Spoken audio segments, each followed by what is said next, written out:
Nah, kita lanjutkan tentang atmosfer dan pencemaran udara. Bagaimana atmosfer kita? Apakah dia adalah tempat yang sangat luas yang selalu mengampuni perilaku kita? Nah, kita jangan sering-sering kemudian berlindungnya itu Allah kan maha besar. Pencemaran lek ini ya Allah akan sangat mampu kemudian mengembalikannya menjadi sesuatu yang tetap baik. Jadi kalau mencemari, toh aku ngerjakno saiprit. Gitu. Jadi salah satunya bahwa ketika kita memahami pencemaran udara, salah satu yang harusnya berefek kepada kita, saya juga sudah mulai menerapkan tadi memilah sampah. Kemudian tidak makanan yang masih ada di dalam bungkus plastik, kemudian tidak membiarkan begitu saja, tetapi saya buka, kemudian saya buang di tanah.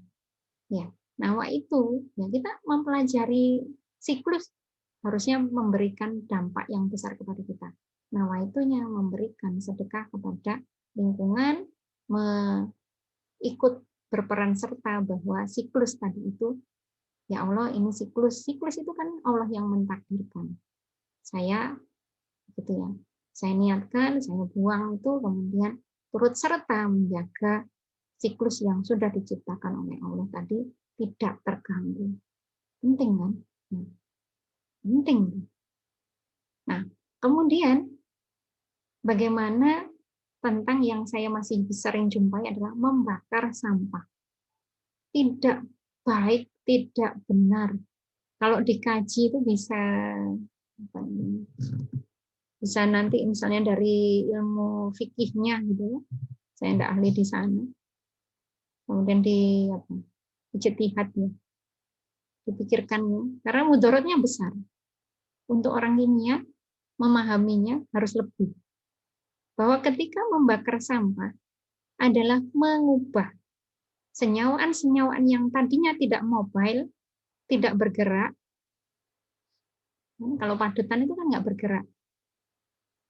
Dia diam, dia fasenya solid, stagnan, kemudian dia ubah menjadi fase yang mobile, yaitu fase gas. Masalahnya, kalau yang diubah fasenya tadi itu menjadi fase yang tidak membuat pencemaran, oke kan gitu ya. Apa contohnya? Memasak air. Kan kita mengubah dari fase yang cair, mengubah menjadi fase mendidih gitu ya. Tetapi kan ada bagiannya yang menguap. Uapnya tadi kan tidak berbahaya. Oke, sudah, tidak ada masalah. Tetapi kalau kemudian itu sampah plastik, sampah-sampah yang kemudian menghasilkan senyawaan biasanya disebut VOC, volatil organik karbon, yang itu menjadi mobile dan berbahaya untuk dihirup orang, apa kemudian hukumnya? Gitu. Nah, kita harus paham kalau kemudian membakar sampah itu, ingat hukum kekekalan massa. Diubah menjadi fasenya, fase yang lebih mobile. Belum lagi nanti kalau di situ ada api yang terjadi reaksi, jelasnya kalau pembakaran reaksi kimia ya kan. Reaksi yang tidak bisa balik, reaksi yang antara reaktan menjadi produknya berbeda. Ya, kita pahami itu bahwa sebelumnya senyawaannya apa sebelum dibakar, setelah dibakar berubah senyawaannya menjadi apa. Dari kasat mata yang kita lihat enak ringkas, nggak mombruk, nggak kotor, kan gitu ya, nggak kotor, nggak mombruk, sampahnya menjadi lenyap. Tetapi lenyap dari pandangan kita, sebenarnya dia lepas kepada lingkungan. Bahwa pencemaran udara yang berupa volatil organik karbon itu tinggi loh. Ya, dia melayang-layang di udara, terhirup orang. Malah mek titik bu, nah mek titik itu faktanya di atmosfer pencemaran udara yang sampai disebut dengan smoke atau asap tinggi. Artinya bukan mek titik kalau orang satu. Nah ini yang bakar-bakar banyak, gitu. Tidak hanya, ini kan lapisan-lapisan yang ada di kita, lapisan-lapisan yang ada di atmosfer, kita ini berada di mana nih? Troposfer ya. Yang kita hirup sekarang itu ada di bagian yang disebut troposfer. Nah, dia kan bisa naik terus. Dan karakter-karakter ini, tiap lapisan ini berbeda-beda. Jadi kalau dikatakan di dalam Al-Quran, 7 lapis langit orang kimia. Orang yang ada di jurusan kimia Unmalang, kalian, saya, harus pahamnya lebih. Ya Allah, beneran ya, ternyata 7 lapis langit itu bukan kemudian lapisan pertama, selamat datang. Gitu ya, kayak dinding ya, Indomaret ya, selamat berbelanja. Ini selamat datang pada lapisan 1, selamat datang pada lapisan 2. Tidak kemudian ono gerbangi. Tetapi apa ya lapisan-lapisan itu? Lapisan-lapisan itu adalah karakternya, karakter itu sifat yang dimunculkan dari komposisi yang ada di dalamnya. Komposisi yang ada di dalam tiap lapisan itu berbeda-beda dengan lapisan-lapisan berikutnya. Di sinauni ya, di sinauni di apa? Nah, apa saja lapisan-lapisan ini? Ya, meskipun nggak detail banget ya sudah dipahami. Lapisan-lapisan ini kemudian mempunyai sifat-sifat yang berbeda dengan satu lapis berikutnya itu berbeda-beda. Itulah yang kemudian disebut dengan 7 lapis langit. Versi memaknai apa yang disampaikan di dalam Al-Quran dari tinjauan ilmu kimia lingkungan. Beneran. Nah, dengan versinya yang beda-beda ini, bahwa nantinya ini yang sering kali pesawat udara ada di mana ya? Pesawat udara ada di lapisan yang mana, Kak? Nanti cari ya. Kalau pesawat udara itu mampu terbang sampai lapisan yang mana, Kak? Bahwa pesawat udara itu sangat merasakan loh pencemaran yang ada di bumi, pencemaran udara yang ada di bumi. Pesawat udara bisa melihat bahwa pencemaran yang ada di bumi berupa pencemaran udara sedang terjadi dan itu memberikan efek. Itu bisa dilihat pada saat kalian naik pesawat. Ya, itu yang kasar. Ya, kalau dari pengukuran pakai alat, nah, lebih lagi. Tadi jadi sudah stop untuk bakar sampah. Bukan hanya sampah, bakar apa saja jangan, karena akan mengubah fasenya menjadi fase yang mudah bergerak, yang itu kemudian terhirup, yang itu kemudian jadi masalah. Oke. Sekarang ya atmosfer, cuaca, iklim, tipe ekosistem. Beneran. Ketika yang tadi global warming akan mengubah iklim, maka dia akan mengubah ekosistem. Nggak sepele. Benar-benar nggak sepele. Nah, jangan hanya menyoroti industri yang membuang gasnya kepada lingkungan. Nah, kendaraan bermotor yang pirang-pirang, ya kan? Nah, itu tinggi. Nah, ini beneran bahwa bagaimana atmosfer kemudian nanti itu mengubah iklim dan iklim itu akan mengubah tipe-tipe ekosistem. Nah, uzubillah min dzalik, muga-muga awake dhewe gak ketepaan nanti diputer sing kuasa ya. Siklus itu diputar, kemudian kita yang Indonesia yang sebenarnya warnanya begini, kemudian berubah menjadi yang ini kan, ya padang rumput atau kemudian savana kayak gitu-gitu ya, kemudian jadi kayak gini. Ya, nauzubillah dari koco sampai ya. Model perputaran udara global dan pembentukan bioma. Jadi, nah, saya serem kalau terus kemudian ada ingat di ayat di dalam Al-Quran bahwa kami pergulirkan siang dan malam. Gitu. Nanti kalau kemudian musimnya digulirkan juga gimana? Kita yang hijau begini, yang kulino banyak air hujan, tropis, kemudian tadi panas-panas yang karuan sebelum balik gitu ya. Ya kita berlindung kepada Allah untuk tidak sampai terjadi perputaran iklim ya iso kematian ya kan? Yang biasa di negeri Arab yang suhunya 30-an, 40-an, 50-an gitu. Mereka terbiasa sebelum kepanasan. Nah, orang Indonesia lah bisa bencana kalau kemudian dipergulirkan suhunya kayak gitu. Mereka berubah menjadi negara tropis, kemudian kita menjadi negara yang padang pasir atau nangis, kan? Dan itu secara teorinya iklim bisa terjadi perubahan iklim yang kemudian tipe-tipe ekosistem bisa. Kayak kemudian kerusakannya makin parah. Ya kira-kira itulah yang semoga kita nggak menjumpai ya kiamat ini. Kerusakannya parah banget, bisa mengubah iklim dan bisa mengubah ekosistem. Ekosistem bisa berubah. Ya, kemudian kalau ini saya lewati saja karena ini sudah terbahas di siklus. Nah, kemudian efek rumah kaca. Ya, efek rumah kaca jangan kepikir bahwa di negara itu, wilayah itu banyak rumah yang terbuat dari kaca, kemudian memberikan efek yang jelek kepada masyarakatnya atau lingkungannya.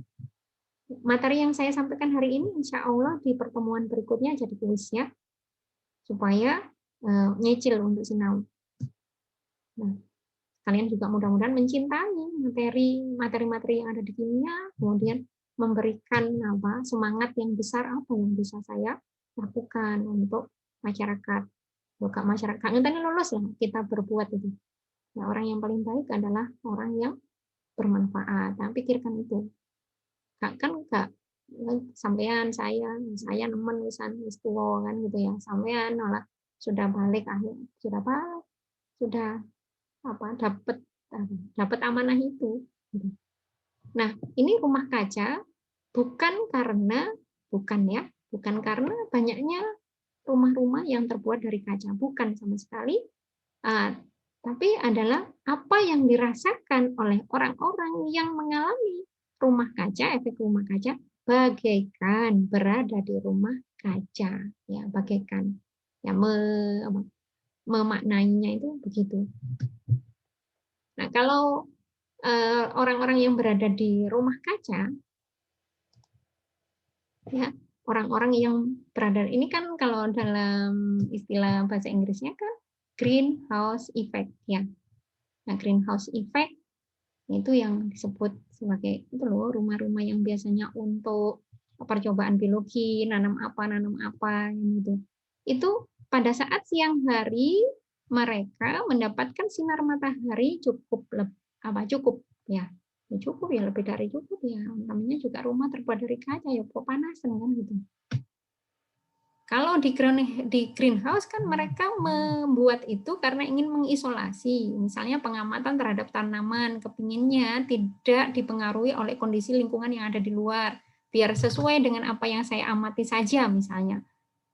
Tetapi itu akibatnya pada saat malam hari di rumah kaca tadi ya, di greenhouse tadi itu, pada malam hari apa-apa yang sudah diberikan sinar menyerap sinar matahari pada saat pagi sampai dengan sore hari, mereka akan ya apa saja yang ada di dalam rumah kaca itu, tumbuhan-tumbuhannya kah, tanahnya kah, dindingnya kah, kan pada siang hari sudah diberikan sinar yang itu mestinya menyimpan energi. Sinar itu energi ya, dan kita tahu HC E sama dengan Hc per lambda itu bahwa cahaya itu adalah energi. Nah, ini mereka akan menyimpan panas. Pada malam hari saatnya mereka mengeluarkan panas itu. Tetapi karena berada di rumah kaca, panas-panas tersebut tidak bisa dikeluarkan ya atau tertahan pada dindingnya bagian atapnya dari rumah kaca. Kursor saya bisa kelihatan Kak? Mei Dwi. Namanya memang Mei Dwi Thousand ya? Iya Bu, bisa Bu. Enggak beneran? Nggih Bu. Nggih. Nggih. Ya Allah. Namanya Bapak Ibunya suka bahasa Inggris ya? Atau pengajar bahasa Inggris. Mei Dwi Thousand. Thousand, ada thousand-nya berapa gitu Kak? Pripun Bu? Ini Mei Dwi Thousand 1960 berapa? Ada begitu Kak? Enggak Bu, enggak. Boten. Serius namanya siapa namanya? Saya kok baru Nggih tahu. itu nama saya Bumi Dwi Thousand Permatasari. Coba yang keras. Nggih, itu nama saya Mei Dwi Thousand Permatasari, Bu. Oh gitu, bukan 1906 berapa begitu. Oh, ada Permatasari, oke deh. Panggilannya bukan Thousand ya. Oke, kursor saya bisa tampak, Mei? Bisa, Bu. Bisa, oke ya. Bentar. Gambar aja, oke toh. Nah, pada saat pagi hari, energi dari sinar matahari masuk, kemudian diserap oleh yang ada di bumi, tetapi pada saat malam hari tidak bisa dikeluarkan. Itu kalau pada greenhouse. Mereka apa saja yang ada di greenhouse itu mengalami demikian, sehingga suhunya akan sangat tinggi. Itulah yang penggambaran itu, peristiwa yang ada pada greenhouse itu tergambarkan atau berada digambarkan di bumi mengalami demikian. Artinya di atmosfernya bumi sangat diselimuti oleh gas-gas polutan yang itu mengakibatkan suhu bumi tidak bisa dikeluarkan pada saat malam hari. Nah, itu yang kemudian efek rumah kaca ini bisa kemudian mengakibatkan lebih besarnya adalah pada pemanasan global. Kalau kita pakai jaket, sebenarnya yang menghangatkan tubuh kita bukan dari jaketnya. Ya, itu orang kimia kudu paham. Tetapi dari mana? Dari metabolisme di tubuh kita menghasilkan panas. Panas itu tidak bisa kita keluarkan tertahan oleh jaket. Sehingga panas itu kita rasakan terus. Balik sampai kita kesumuan.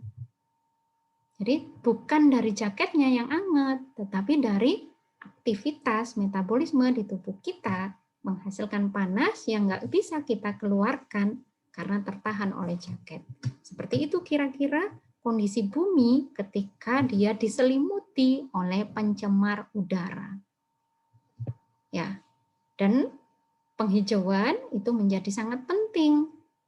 Jadi pokoknya apa saja ya tadi ya efek yang action yang harus kalian lakukan. Tadi diingat-ingat untuk ke makanan atau sampah-sampah dipilah. Kemudian penggunaan sampah plastik harus ditekan. Ya, tempo hari saya lihat ada di YouTube yang Butejo itu kemudian mempromosikan bagaimana tentang penggunaan kantong plastik itu menekan itu. Jadi pakainya adalah tas-tas yang go green itu ya, yang tas-tas yang bisa dipakai ulang. Itu pokoknya iling-ilingan itu ganjaran gede. Karena beneran loh, plastik itu nggak ngerti yo. Takutnya sampai kita nggak ada, plastiknya nggak hancur-hancur. Gitu. Ya apa terusan awake dhewe. Ya Allah, pokoknya istighfar kon akeh-akeh itu ya bisa jadi karena kita tadi sudah belanja pakai kantong plastik seakeh-akeh ya misal gitu. Itu kemudian tolong dirubah pikiran kita untuk bisa apa yang bisa kita lakukan untuk lingkungan. Tanam apa saja meskipun apa tanaman dalam pot apa saja silakan karena itu menyumbang oksigen ya. Oksigen tetap Bu oksigen itu gak tambah. Ya benar nggak tambah, tapi kita dengan menanam itu meningkatkan kualitas oksigen, kualitasnya. Yang begini-begini ini sangat kemudian sangat bisa diperbaiki oleh oksigennya yang tanaman-tanaman tadi itu ya. Nggak tahu ini Zamrotin mau tanya atau apa ya? Mau izin? Silakan. Kalau mau izin ada perkuliahan silakan saya selesaikan ini mengejar materi. Terus kemudian ada lapisan ozon. Sebenarnya lapisan ozon itu terjadi lubang itu adalah ya sekali lagi ulahnya manusia ya, ulahnya manusia. Nah ini misalnya adalah CFC ya, CFC bukan KFC, KFC lemben senang. Ya kalau CFC ini ya sekali lagi itu kita harus berlindung kepada Allah. Sudah ditakdirkan berada di jurusan kimia, harus berlindung, nyuwun dituntun sama Allah supaya tingkah laku kita ini Allah yang ridho. Ya diridhoi Allah sesuatu yang baik-baik. Kenapa? Karena di tangan kita, di pikiran kita sangat mengandung potensi untuk menciptakan senyawaan-senyawaan yang berbahaya pada lingkungan. Sampai camkan itu ya. Makanya pahami yang kemarin saya minta untuk itu ya di videonya wis nggayu pekurung yang kemudian ada ayatnya yang tentang ulul albab bahwa terakhirnya itu ya Allah hamba berlindung dari siksa, kami berlindung dari siksa api neraka. Bahwa ilmuwan itu juga potensi untuk masuk neraka karena ilmunya yang tidak dimanfaatkan dengan baik atau digai yang salah. Ya bukan hanya pegawai bank saja yang bisa kemudian apa itu yang misalnya korupsi yang nyekel duit ya, bukan hanya di situ. Tetapi kita yang punya ilmu kimia lingkungan, kimia itu juga bisa berpotensi salah. Ya kita berlindung, ya Allah nyuwun gitu, lek sholat itu nyuwun sesuatu yang api-api. Nah, salah satunya adalah CFC ini. Saya kira pencipta CFC ya orang yang mensintesis CFC waktu itu pastinya dapat penghargaan ya. Karena ini senyawaan yang penting untuk mendinginkan di lemari pendingin, kemudian di AC kan gitu. Nah, mungkin tidak tahu sesuatu yang jeleknya tadi itu baru terbongkar, baru terungkap setelah ilmuwannya meninggal atau enggaknya. Nah, ternyata CFC itu senyawaan itu jika kemudian terlepas ke udara, dia mampu bertahan, saya pernah baca, bertahan sampai 75 tahun untuk merusak ozon. Ya. Ngeluh awet dewi. Nauzubillah min dzalik, kita tidak semoga dihindarkan menjadi takutnya kan jadi jariah jelek. Orangnya wis meninggal kemudian aduh ngeri kan bahwa karyanya tadi itu menjadi masalah besar. Ya, semoga kita dihindarkan dari sombong, dari ria, ya mudah-mudahan kita dihindarkan dari itu, justru menjadi renungan. Lek bertingkah laku, lek sinawi ku ya mangkane ndonga supaya dituntun sing nonton bukan setan kan gitu ya. Dituntun ke jalan yang baik supaya kita nggak sombong, supaya kita bisa menciptakan karya yang manfaat, bukan yang menjadi mudorot. Bisa jadi yang membuat karya CFC tidak dalam sengaja atau dia tidak kemudian dipenjara ya karena karyanya. Nggak taunya ya sudah ucul ya, sudah terlepas ke lingkungan itu 75 tahun tidak hilang. Karena dia CFC ini bersifat sebagai katalis. Katalis kita ya ilmunya katalis digunakan tetapi dia pada produk akhir masih dihasilkan. Nah, CFC ini adalah salah satunya menjadi katalis kerusakan ozon. Dia katalis.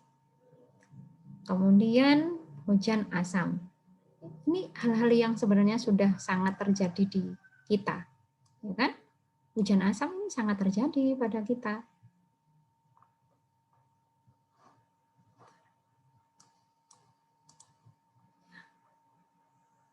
Buktinya apa ya? Air hujan kita bersifat asam. Atau kalian misalnya bisa mengamati habis hujan bukannya malah subur, tetapi beberapa tanaman mengalami bercak-bercak kuning. Ya, akibatnya seperti apa? Kalau kemudian bercak-bercak kuning, kita paham bahwa pH rendah melarutkan logam. Ya, kudu hafal yo. Tentang iki ya kudu hafal, kudu wis paham bahwa pH rendah, pH asam itu melarutkan logam. Buktinya apa, Bu? Gitu. Wis sing cedek-cedek aja wis. Buktinya kalau kita nggak sikat gigi pagi itu berasa lebih asam mulut kita. Ya kan? Rasa kecut gitu. Nah, karena ada sisa makanan yang aktivitasnya lebih ya, aktivitas di mulut kita itu lebih banyak sehingga menghasilkan asam, pH-nya kemudian rendah.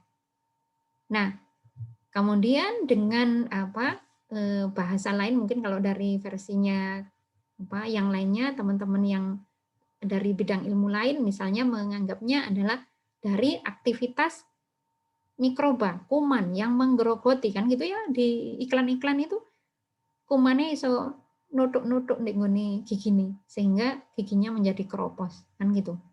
Tetapi kalau versi keilmuan kimia, apalagi misalnya yang bisa diungkap selain dari aktivitas bakterinya. Bakterinya, aktivitas bakteri tadi itu menghasilkan asam. Asam ini adalah melarutkan logam. Gigi kita, ya penyusunnya banyak dari logam, kalsium, magnesium, kan gitu. Nah itu mampu kemudian larut. Akhirnya gigi kita keropos. Lagi, misalnya adalah, pernah enggak kemarin saya menceritakan masak-masak sayur asam, jangan dari panci-panci yang terbuat dari logam mudah terkorosi. Jadi kita kalau bilang terkorosi bukan hanya pada besi, tetapi pada coba panci-panci di dapur kita dari aluminium. Kalau di terawang begini ada apa namanya? Ada lubang yang halus. Ya, kan itu bukan karena mereka terbentur, tetapi mereka adalah terkikis pada saat kita memasak. Jadi kalau memasak sayur asam, pikirkanlah bahannya, pancinya, golek sing tahan terkorosi.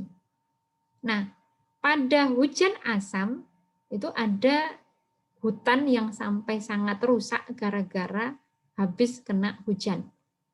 Ya, kita ada doa ya untuk pada saat turun hujan. Allahumma shayyiban nafi'a. Ya Allah, mudah-mudahan hujan ini membawa manfaat. Lindungilah kami dari mudorotnya.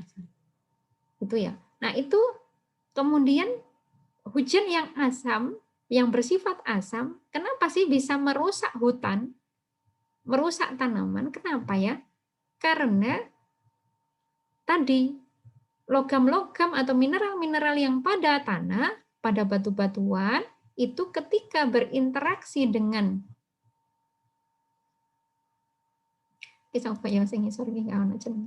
berinteraksi dengan HP ini ditinggal, ngono wangi diinceng, ngono terus orang ngaliman. Wis gak anteng belas. Nah, ini sapa sing seliwer-seliwer gitu. Ya, ini loh. Yang di bawahnya ninit ini twing, nah, wangi ditinggal-tinggal. Twing. Nah, ini sapa iki? Kayak kelihatan nih wajahnya nih. Ya, HP ini ngedep langit-langit. Ya, itu tadi misalnya di tanah, air hujan yang mengenai tanah, mineral-mineral, ya wis pokoknya ketok guyu, iki wis pokoknya oh Rio. Ya, oke Rio. Setor gigi ya Rio. Untung gigi ini bersih ya. Astagfirullah. Udah sikat gigi belum Rio? Ninit guyu nih loh. Bu, sampun Bu. Oh, alhamdulillah ya. Nah, udah Rio coba tinggal-tinggal kok lek iso. Yo. Sinau tenanan. Terus tadi bahwa hujan asam ketika turun di permukaan tanah, dia akan melarutkan atau leaching istilahnya, itu melarutkan logam-logam yang ada di tanah. Mineral-mineral pada tanah itu kan baru bisa diserap oleh tumbuhan jika dia berubah bentuk menjadi ion. Ya, kalian kita saja minumnya ayo yang bentuk ion, mbok masih ngemut tau paku ya enggak kemudian terus zat besiku akeh. Kan gitu. Ya, kita minumnya yang bentuk yang sudah atau terserap di tubuh kita baru kalau kita sudah dalam bentuk ionnya. Kan gitu. Nah, pada tanah-tanah yang kesiram air hujan yang asam, maka mineral-mineralnya lepas semua. Ya meskipun nggak semua, pokoknya lepas lah, banyak yang lepas. Sehingga konsentrasi mineral tadi di dalam air tanah menjadi sangat tinggi. Ketika itu yang terlicing atau terlepas ke lingkungan, ke air tanahnya tadi itu adalah mineral yang berbahaya, terus ya apa? Nah itulah yang kemudian diserap oleh tumbuhan menjadi sesuatu yang berbahaya jika kadarnya sangat tinggi. Itu kemudian yang mengakibatkan tumbuhan-tumbuhan itu setelah hujan, kena hujan, justru daun-daunnya menguning. Ya, ada keracunan pada tanaman akibat hujan asam. Bukan ketetesan, tandurannya ketetesan, terus kemudian rusak, bukan itu ya. Tetapi karena tanaman tadi menyerap kadar yang sangat berlebihan pada tanah mineralnya yang tidak baik. Artinya ya mungkin ada beberapa komponen yang ketika harusnya itu diserap oleh tumbuhan jumlah kecil terserap dalam jumlah besar. Insya Allah sudah. Belum lagi yang lain-lain ya. Kalau pencemaran udara di dalam rumah ini nanti sinau ya. Banyak di di rumah kita itu potensi memberikan pencemaran udara. Kalau di lab, selama di lab kita, kalau saya komentari kurang baik untuk untuk menjaga kesehatan kita dari sisi udaranya, misalnya, karena sirkulasi udaranya kurang banyak. Bahan-bahan kimia itu selalu keluar pada malam hari, mau siang hari, malam hari, apalagi kondisi kantor, lab-lab kita mesti ditutup ya. Nggak ditutup soalnya kucingnya masuk. Dan pernah kalau misalnya kucing masuk, isi kucingnya mati. Karena ya seakan ya, bukan wah kucingnya mati, bukan gitu ya. Tambah seneng datain delok kucing mati. Bukan, ya seakan ya kucingnya mati. Karena dia menghirup udara yang sangat kotor di dalam lab. Lah itu terus gambaran. Lah apa dhewe ngelab bendino ya apa? Ya. Kalian guru, besok les skripsi, iso ngelab bendino. Itu artinya kita terpapar setiap hari. Enggak sepele loh ya. Enggak sepelenya itu pernah saya menyampaikan bahwa di angkatan-angkatan dulu saya pernah menyampaikan ini berulang kali dan saya kira penting untuk menyampaikannya juga kepada kalian bahwa di ibu-ibu, bukan hanya bapak, bukan hanya ibu salah ya, di bapak juga ada yang terganggu masalah reproduksi. Enggak bu, aku kan gak urusan reproduksi, aku cilik bu. Ya, besok erek terancam. Ya, makanya APD wajib. Habis di lab, habis aktivitas di jurusan, wajib kalian mikirkan untuk minum susu, minum jus. Ojo mikir, aku kok ya arek cilik minum susu lagi. Bukan itu. Tak cerita nih bahwa di jurusan kimia, dari sekian banyak ibu-ibu itu, hanya sedikit sekali yang selamat untuk urusan reproduksinya tidak terganggu. Reproduksi itu apa sih, Bu? Jadi kalau saya hamil 5 kali, gugur 2 kali. Ini saya. Ya, saya urut saja ya. Ada ibu yang satunya punya hamil 3 kali, hidup 1. Ini ibu inisial A misalnya. Kemudian ada ibu yang satunya 5 kali hamil, hidup 2. Dan sing gugur 3. Ini banyak di ibu-ibu kimia yang tidak berlaku pada ibu-ibu jurusan lain yang tidak terpapar. Apakah ini kebetulan? Ternyata tidak. Di jurusan kimia Brawijaya juga mengalami demikian. Nah, ayo kalian harus mikir, kalian juga termasuk yang terancam nantinya jika tidak mengindahkan atau tidak. Karena apa? Karena ternyata orang-orang kimia yang terpapar senyawaan kimia lebih besar dari jurusan lain akan terancam lebih banyak. Ya, ini tentang ozon, terus hujan asam tadi. Insya Allah sampun ya.